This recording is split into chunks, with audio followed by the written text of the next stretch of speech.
Doctor ইউনূসের পরবর্তী সরকারের সময়ে কেমন অবস্থা গণমাধ্যমের?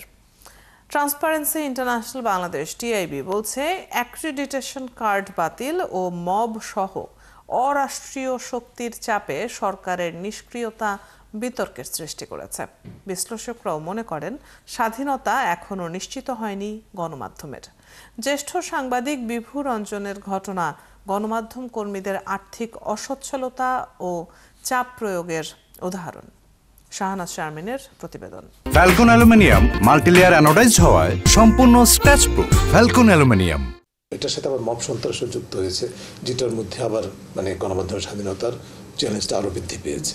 টিআইবির প্রতিবেদন বলছে, সাংবাদিক, লেখক ও মানবাধিকার কর্মীদের উপর হামলা ও হয়রানির ঘটনা অব্যাহত রয়েছে। অভ্যুত্থান পরবর্তী সময় 496 জন সাংবাদিক হয়রানির শিকার হয়েছেন। এর মধ্যে 266 জনকে জুলাই গণ অভ্যুত্থানে সংক্রান্ত হত্যা মামলার আসামি করা হয়েছে। 3 জন সাংবাদিক দায়িত্ব পালনকালে হামলায় নিহত হয়েছেন। 5 আগস্টের পর গণমাধ্যমের স্বাধীনতায় খুব বেশি ইতিবাচক পরিবর্তন আসেনি। যেই তিমিরে ছিল সেখানেই রয়ে গেছে বলে মন্তব্য নূর খানের। সংবাদপত্র কি আসলে স্বাধীন? এই প্রশ্নটা নতুন করে আমাদেরকে ভাবিয়ে তুলছে। কারণ মব ক্রিয়েট করে কিভাবে সাংবাদিক এবং সংবাদপত্রের উপর চাপ প্রয়োগ করা হয়। আমরা দেখেছি ফেসবুকে নানান ধরনের প্রশ্ন উত্থাপিত করা হয় এবং প্রচ্ছন্ন হুমকি থাকে, কখনো কখনো প্রত্যক্ষ। আমরা দেখেছি সংবাদ মাধ্যমের অফিসের সামনে কোরবানি দেওয়া। আমরা দেখেছি কোনো ক্ষেত্রে হুমকি, সরাসরি হুমকি দিতে।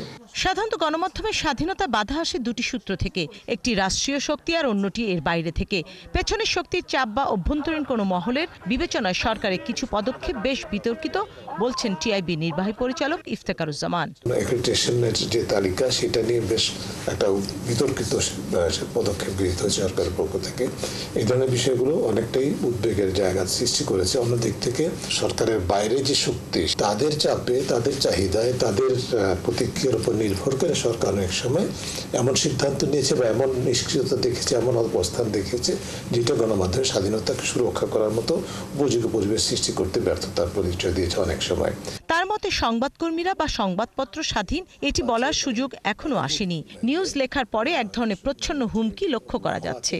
যারা নিজেদের প্রতি ক্ষমতা ভাবছেন এবং তাদের যে ইন্ডক্ট্রিনেশন, তাদের যে ধ্যান ধারণা, চিন্তা ভাবনা এবং এজেন্ডা, সেটা তাদের মতো করেই তাদের শর্ত সাপেক্ষে বাস্তবায়িত করতে হবে এবং এখনই বাস্তবায়িত করতে হবে, এই ধরনের চেতনা।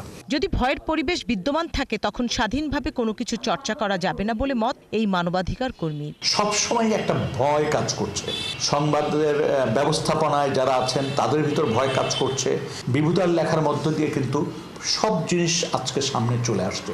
সুতরাং যারা সরকার পরিচালনা করছেন, তাদেরকে এই জিনিসগুলি ভাবা দরকার।